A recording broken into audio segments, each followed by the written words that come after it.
Hi friends, welcome to my channel.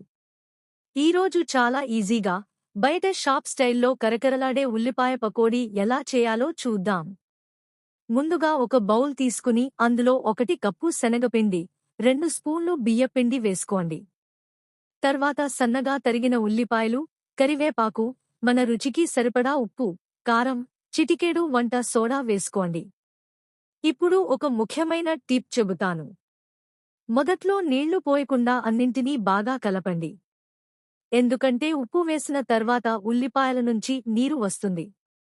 అప్పుడే నీళ్లు కూడా ఎక్కువగా పోస్తే పిండి చాలా లూజ్ అయిపోతుంది. అన్నీ బాగా కలిసిన తర్వాత కొద్దిగా నీళ్లు పోస్తూ పకోడీకి సరిపడేలా మిశ్రమాన్ని కలుపుకోండి.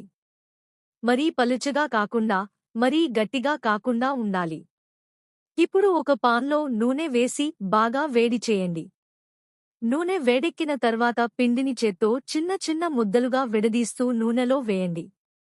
మధ్యస్థ మంటపై తిప్పుతూ అన్ని వైపులా బంగారు రంగు వచ్చే వరకు వేయించండి.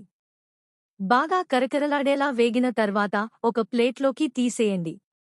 అంతే, వేడివేడిగా కరకరలాడే ఉల్లిపాయ పకోడీ రెడీ. వీటిని టీతో లేదా మీకు నచ్చిన చట్నీతో సర్వ్ చేసుకుని ఎంజాయ్ చేయండి. ఈ రెసిపీ మీకు నచ్చితే వీడియోకి లైక్ చేయండి, షేర్ చేయండి.